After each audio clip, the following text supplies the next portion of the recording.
दोस्तों हमारे channel PNH history में आपका स्वागत है। दोस्तों इस वीडियो में बात होगी मुग़ल सल्तनत के सुल्तान जहांगीर के बारे में।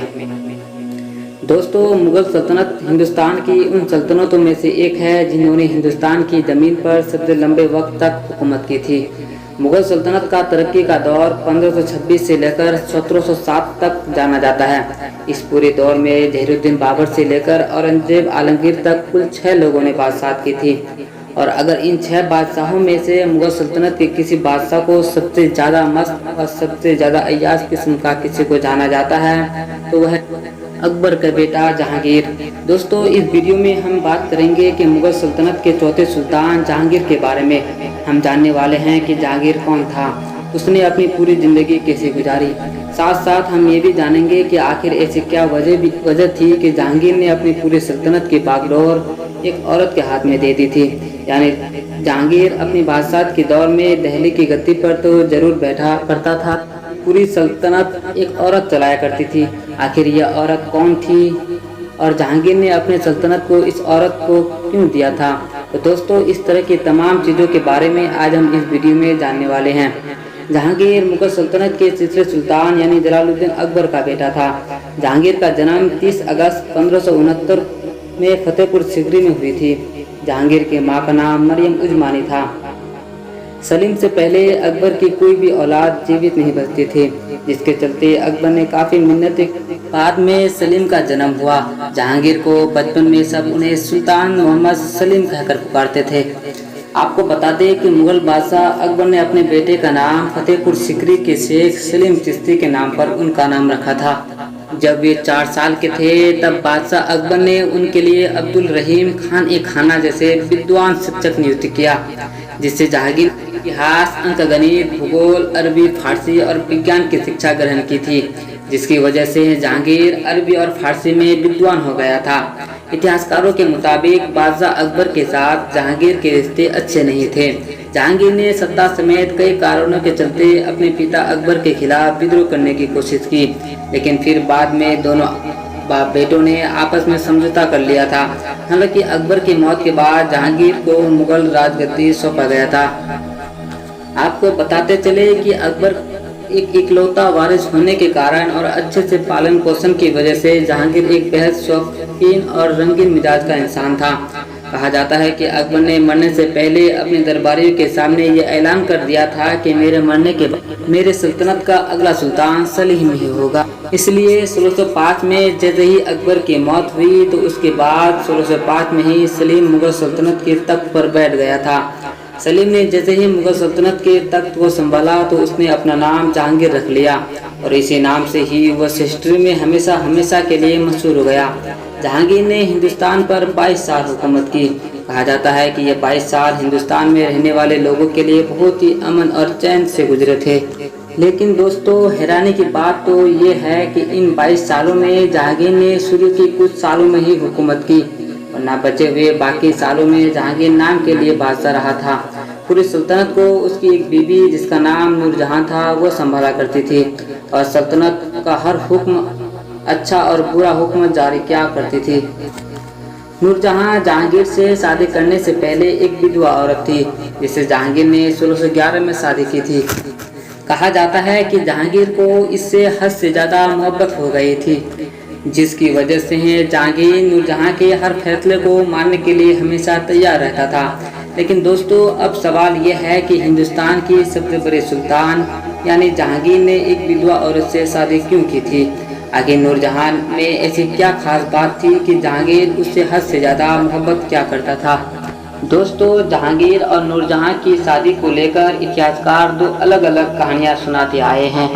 कुछ इतिहासकारों का मानना है कि जिस वक्त मुग़ल सल्तनत के तख्त पर अकबर बैठा हुआ था उस वक्त नूरजहां अपनी पूरी फैमिली के साथ अकबर के महल में ही रहा करती थी। लेकिन अचानक एक दिन 13 साल की नूरजहां का सामना अकबर के बेटे सलीम से हुआ।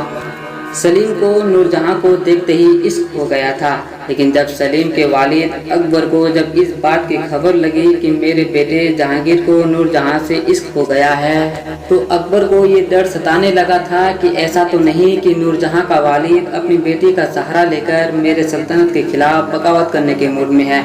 हो सकता है कि ये नूरजहां की शादी जहांगीर से कराकर मुगल सल्तनत पर कब्जा करना चाहता हो।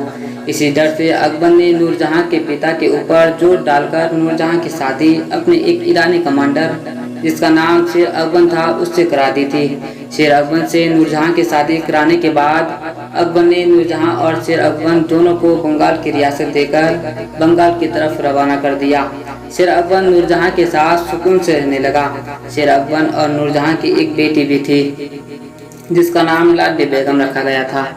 दोस्तों, भले ही नूरजहां बंगाल में सुकून की जिंदगी गुजार रही थी तो दूसरी तरफ जहांगीर नूरजहां को नहीं भुला पाया था। इसी वजह से नूरजहां की शादी की ठीक 11 साल बाद जब अकबर के बाद अगला सुल्तान जहांगीर बना तो उसने नूरजहां को दोबारा हासिल करने का फैसला किया। कहा जाता है कि जहांगीर ने अपने सौतेले भाई जिसका नाम कुतुबुद्दीन था उसे बंगाल की तरफ रवाना किया।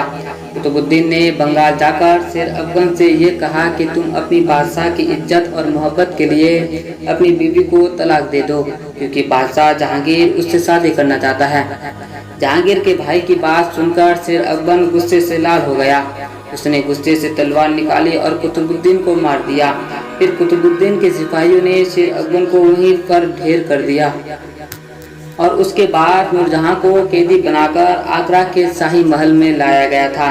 कहा जाता है कि नूरजहां 1-2 साल तक जहांगीर से शादी करने की रजामंद नहीं दिखाई, लेकिन धीरे धीरे जब नूरजहां की गम कम होता चला गया तो वह जहांगीर से शादी करने का फैसला किया।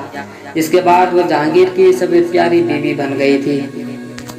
लेकिन दोस्तों, कुछ इतिहासकार इस कहानी को गलत बताते हैं। वह कहते हैं कि जहांगीर और नूरजहां की शादी से पहले कभी मुलाकात हुई ही नहीं थी, बल्कि जहांगीर और नूरजहां की शादी की जो कहानी है वो ये है कि जहांगीर के बेटों में से एक बेटे खुसरो ने उसके खिलाफ बगावत कर दी थी, लेकिन जहांगीर ने खुसरो की बगावत को कुचलने में कामयाब हो गया था। बगावत कुचलने के बाद जहांगीर ने उन सभी लोगों को कत्ल करवाना शुरू कर दिया जो भी बगावत में उसके बेटे खुसरो के साथ थे, लेकिन उस बगावत में नूरजहां के भाई और पिता भी मौजूद थे। जहांगीर जब अपने कैदियों से मिल रहा था तो अचानक उनकी नज़र नूरजहां पर पड़ी और पहली नज़र में जहांगीर को नूरजहां से इश्क हो गया। बाद में उसने शादी कर बैठा। दोस्तों, जहांगीर और नूरजहां की कहानियों में से कोई भी कहानी सही हो, लेकिन दोनों कहानियों में से इस बात तो साबित हो जाती है कि नूरजहां जहांगीर की हद से ज़्यादा प्यारी बीवी थी। जहांगीर नूरजहां के लिए कुछ भी करने के लिए तैयार रहता था, इसलिए जहांगीर ने सल्तनत के तमाम सिस्टम नूरजहां के हवाले कर दिया था। नूरजहां ने अपने नाम पर पूरे सल्तनत पर सिक्के चलवा दिए थे। मुगल सल्तनत का जो हुक्म जारी होता था उसमें नूरजहां की सिग्नेचर हुआ करती थी। नूरजहां के हुक्म के बगैर सल्तनत का कोई भी छोटा या बड़ा कदम नहीं उठाया जा सकता था। दोस्तों, जहांगीर की बीवी नूरजहां होशियार होने के साथ साथ बहुत बहादुर भी थी। दोस्तों, आपको बताते चले कि मुगल बादशाह जहांगीर चित्रकला का बेहद शौकीन था। वे अपने महल में कई अलग अलग तरह के चित्र इकट्ठा करते रहते थे। उसने अपने शासनकाल में चित्रकला को काफी बढ़ावा भी दिया था। जहांगीर खुद एक बेहतरीन आर्टिस्ट थे। मनोहर और मंसूर बिसंदाज जहांगीर के शासनकाल के समय मशहूर चित्रकार थे। जहांगीर के शासनकाल को चित्रकला का स्वर्ण काल भी कहा जाता है। दोस्तों, जहांगीर के कुशल और आदर्श शासक के रूप में अपने शासनकाल में न्याय व्यवस्था को ठीक करने के भी उचित कदम उठाए। जहांगीर जनता की परेशानियों सुनता था और उनकी परेशानियों का हल करने की पूरी कोशिश करता था एवं न्याय दिलवाता था। इसके लिए जहांगीर ने आगरे के किले शाहपुर और यमुना तट पर पत्थर के खंभे में एक सोने की जंजीर बंधवाई थी, जिसमें करीब 60 घंटियां भी लटकी हुई थी, जो न्याय की जंजीर के रूप में फेमस हुई। दरअसल कोई भी फरियादी मुश्किल के समय इस जंजीर को पकड़कर खींच सकता था और जहांगीर से न्याय की गुहार लगा सकता था। इसलिए आज भी जहांगीर को न्याय की जंजीर के लिए भी याद किया जाता है। दोस्तों, जहांगीर की मौत 1627 में जब कश्मीर से वापस लौट रहे थे, तभी रास्ते में तबीयत बिगड़ने के कारण लाहौर में उसकी मौत हो गई और लाहौर में रावी नदी के किनारे बने बाक्सर किले में उसे दफनाया गया। फिर बाद में हुई जहांगीर की बेगम नूरजहां ने जहांगीर भी बनवा दिया। दोस्तों, आज की ये वीडियो हम यहीं पे ख़त्म करते हैं। नए आने वाले दोस्त इस चैनल को जरूर सब्सक्राइब करें और इस वीडियो को लाइक और शेयर जरूर कर दें। जय हिंद।